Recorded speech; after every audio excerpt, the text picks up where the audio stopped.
When the automatic doors of Golden Horizons Senior Care slid open and the small man in the purple tracksuit walked through, receptionist Ashley Morrison looked up from her phone and immediately rolled her eyes.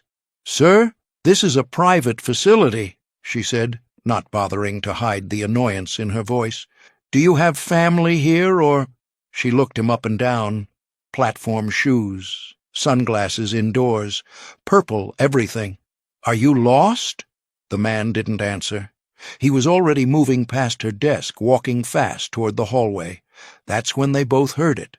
A scream, high-pitched, terrified, coming from room 347. The man in purple started running. Ashley stood up. "Sir, sir, you can't just—" But he was already gone. Golden Horizons, Senior Care, Minneapolis, Minnesota. Thursday afternoon, March 2014. 2:45 p.m. Prince had been visiting Aunt Lucille every Thursday for 8 years. Same time, same quiet entrance, same purple tracksuit because she loved the color. Nobody ever recognized him. He liked it that way. He'd park his car 3 blocks away, walk in through the side entrance usually, sign the visitor log as P. Nelson. The old staff knew him, nodded, let him pass. But today was different. New receptionist at the front desk, young, 20-something, looked at him like he was a problem the moment he walked in. Ashley Morrison, 24 years old, 3 weeks into her job, hated it already. Minimum wage to deal with old people's families. She'd taken this job because her boyfriend said the medical field was stable. She looked up from her Instagram feed when Prince walked in. Purple tracksuit, head to toe, platform shoes, adding maybe 3 inches to his 5'3" frame, sunglasses, indoors, in March. Ashley's first thought, homeless guy, or confused patient who wandered in from somewhere. "Sir, this is a private facility," she said. Her voice had that sharp edge service workers use when they want you to know you don't belong. "Do you have family here? Or—" She looked him up and down, let her eyes linger on his outfit, the judgment clear. Prince stopped at her desk. "I'm here to see Lucille Nelson, room 347. Ashley didn't check her computer. "Visiting hours end at 3. You've got 15 minutes, and you need to sign in." She pushed the clipboard toward him. Didn't look up. Prince signed. P. Nelson started walking toward the hallway. That's when the screaming started. The sound cut through the nursing home's usual quiet, high-pitched, terrified. A woman's voice. "Stop, please, you're hurting me." Room 347. Aunt Lucille.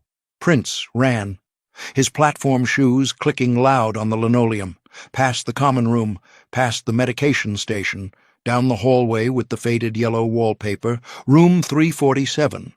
Door half open. He pushed through and froze. Aunt Lucille sat in her wheelchair by the window, 87 years old, frail, crying, arms covered in fresh bruises that hadn't been there last week. Standing over her was a woman in scrubs, Brenda Matthews, 40-something, face red with anger. Brenda had Lucille's arm, gripping it, rough, yanking her forward. "Stop whining!" Brenda shouted. "You're not the only patient here. I don't get paid enough for this shit." Lucille was sobbing. "Please, you're hurting." "I'll show you hurting if you don't." "Step away from her." Prince's voice was ice-cold, quiet, but it cut through the room like a knife. "Now!" Brenda turned, saw the small man in purple standing in the doorway. "Who the hell are you? Family visiting hours are—" "I'm her nephew, and I just watched you abuse my aunt." Brenda's face changed. Panic flickered, then defensiveness. "I wasn't—" "She fell. Old people fall all the time. Look at these bruises. They're from yesterday." "I was here yesterday," Prince said quietly. "She had no bruises." Aunt Lucille looked up. Her eyes were cloudy with cataracts, but she knew that voice. "Prince? Baby, is that really you?" Prince walked to her, knelt down beside the wheelchair. took her hand gently. "It's me, Auntie. I'm here." Brenda backed toward the door. "Look, this is a misunderstanding. I was just trying to help her to the bathroom." By screaming at her? By grabbing her arm hard enough to leave marks? "She's difficult. She doesn't listen. You don't know what it's like working here." A voice from the hallway. "Brenda, what's going on?" Maria Rodriguez appeared in the doorway. 52 years old, been working at Golden Horizons for 20 years, charge nurse on this floor. She saw Prince kneeling by Lucille's wheelchair. Her face went white. "Oh, my God," Maria whispered. "Mr. Nelson, I didn't know you were. I'm so sorry, I didn't hear."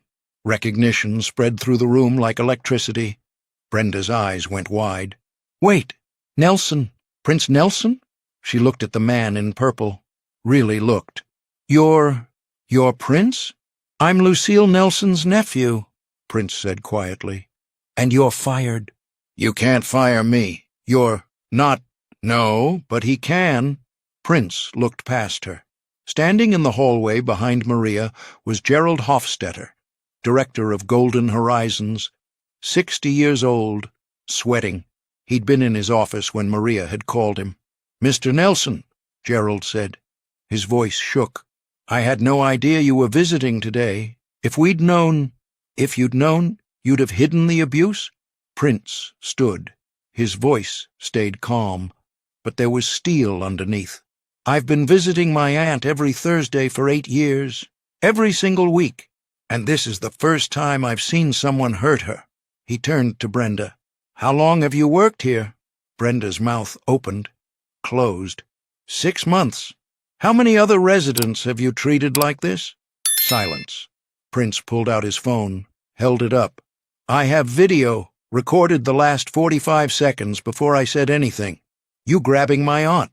You screaming at her. All of it." Gerald's face went from white to gray. "Mr. Nelson, please, let's discuss this in my office?" "No." Prince's voice was quiet but final. "We discuss this here, in front of everyone." More staff had gathered in the hallway, nurses, aides, kitchen workers. Word spread fast in a place like this. "Prince is here. Someone hurt his aunt. There's going to be trouble." Prince looked at Gerald. "You have 2 choices." Gerald swallowed. "Mr. Nelson, I'm sure we can work this out. Choice 1. You fire Brenda, right now, in front of everyone. You launch an investigation into every complaint filed against her.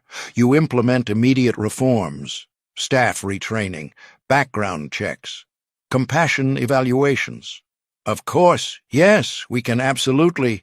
Or choice 2, Prince's voice dropped lower. I go to every news station in Minneapolis. I show them this video. I pull my aunt out of here tonight and—" He paused. "I pull my monthly donations." The hallway went silent. Gerald blinked. "Donations? Mr. Nelson, I don't—" "What donations?"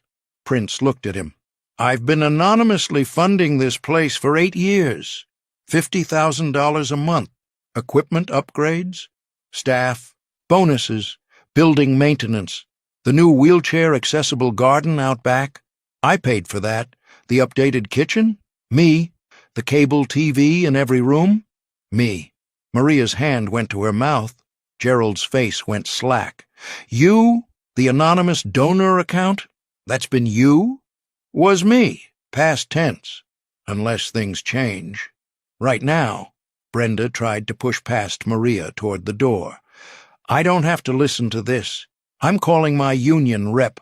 "You can call whoever you want," Prince said. "From outside this building. You're done here."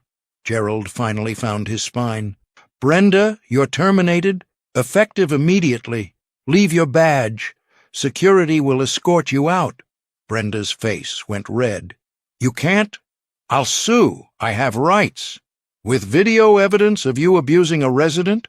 Prince held up his phone. "Good luck with that." 2 security guards appeared. Large men, not unkind, but firm. "Ms. Matthews, please come with us." Brenda looked around the hallway, at the faces of her co-workers.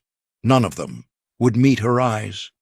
She grabbed her bag from a chair in Lucille's room, shoulder-checked Prince on her way out.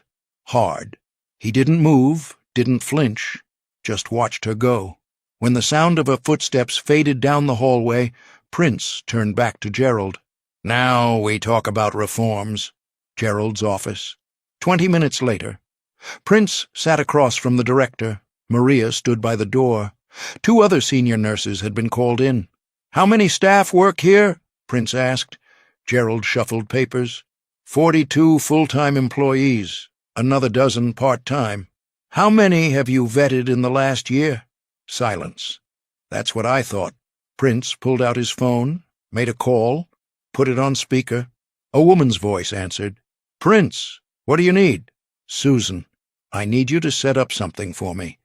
Golden Horizons Senior Care, Minneapolis. I want every employee background checked, references verified, psych evaluations where necessary." "How many employees?" 54. "When do you need it?" "Done?" 2 weeks. "Done. What else?" "I want a complete staff retraining program, elder care certification, dementia training, compassion protocols, gentle handling techniques, resident rights, everything. Funding? Whatever it costs. Also," Prince looked at Maria, "how much do they pay you?" Maria's voice was barely a whisper. $15 an hour. Prince's jaw tightened. He turned back to the phone. "Susan, add salary increases to the program. Every caregiver who passes certification gets a raise. $25 an hour minimum. Non-negotiable." Maria started crying, quiet tears running down her face. "Anything else?" Susan asked. "Yeah. I want monthly audits, resident satisfaction surveys, family feedback systems, and I want cameras in every common area. Not in bedrooms, but hallways, common rooms, dining areas. Transparency." Gerald looked like he was going to be sick. "Budget?" Susan asked. "Add another $50,000 a month to the existing donation. So, $100,000 total. And Susan, this isn't anonymous anymore. I want my name on it. I want families to know I'm watching." "Understood. I'll have contracts drawn up by Monday." Prince hung up, looked at Gerald. "You're going to implement every change, personally oversee it. If I find out you're cutting corners, if I hear about one more incident like today, I pull everything. Understood?" Gerald nodded rapidly. Yes, of course. Mr. Nelson, I am so sorry this happened." "Sorry isn't enough. Action is enough." Prince stood, turned to Maria. "You? How long have you been here?" 20 years. "You've been kind to my aunt. I've seen it. Every visit, you check on her. You remember she likes her coffee with 2 sugars. You make sure she gets the window seat in the common room." Maria wiped her eyes. "She's a sweet lady. She talks about you. Shows us pictures from when you were little." Prince smiled for the first time since he'd arrived. "She taught me piano when I was 6, on her old upright in her basement. She's the reason I got into music." He pulled a business card from his wallet, handed it to Maria. "I'm promoting you, head nurse. You'll oversee the new training program. $50,000 a year salary, plus benefits." Maria's legs almost gave out. One of the other nurses caught her arm. I can't. You can. You will. And you'll make sure every new hire knows what compassionate care looks like." He looked at the other nurses. "Same offer goes to anyone who passes the certification. Higher pay, better training, dignity for you and the residents. But if anyone fails the background check or compassion evaluation, they're gone. This place is going to be the best senior care facility in Minnesota, or I'm shutting it down." 2 weeks later, certification process began. Background checks, 3 dismissed. Psych evaluations. 2 flagged for anger issues, offered counseling. 49 employees passed. 2 weeks paid training. Maria led it. Prince showed up first day. "I'm not here to be worshipped. I'm here to make sure you're learning." Stayed 3 hours. Corrected techniques. Answered questions. One caregiver asked, "Why do you care so much?" Prince, "Because my aunt deserves the best. So does every resident here. They're not patients. They're people who lived full lives. Treat them like you'd want your grandmother treated." 3 months later. Every Thursday, 2 p.m., Prince arrived. The front desk had a new receptionist. Ashley had quit 2 days after the incident. Couldn't handle the shame. The new receptionist, Carmen, 52, been in healthcare for 30 years, greeted him warmly. "Good afternoon, Mr. Nelson. Mrs. Nelson's in the common room today? She's been asking about you." Prince found Lucille by the window, reading a large print book. Jazz playing softly on the speakers. "Hey, Auntie." She looked up, smiled. "There's my baby. Sit with me." He sat, held her hand. They didn't always talk. Sometimes they just existed together. That was enough. One Thursday, Lucille asked, "Will you play piano for us, like when you were little?" Prince wheeled her to the common room. Word spread. 15 residents gathered. He sat at the old upright. "What do you want to hear, Auntie?" "That purple song about rain." He played Purple Rain. Soft, gentle, like a hymn. Residents with dementia couldn't remember their kids' names, but they remembered this song. They sang, off-key, fragile, beautiful. "Purple rain, purple rain." An 89-year-old man. "Can you play When Doves Cry?" Prince played it, then Kiss, then 1999, then jazz, then blues, an hour of music.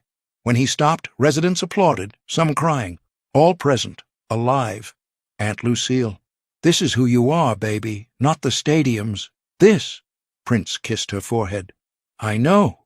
September 2014. Golden Horizons, 5-star certification, 0 abuse complaints, 2% staff turnover, 98% satisfaction. April 24, 2016. Prince died. Golden Horizons learned from news. Maria gathered everyone. Common room, crying. Aunt Lucille, 89. "He was just here last week." Maria. "He loved you so much." "I know. All of you. This place. He made us better." 2017. Estate continues 100K monthly donations. Forever.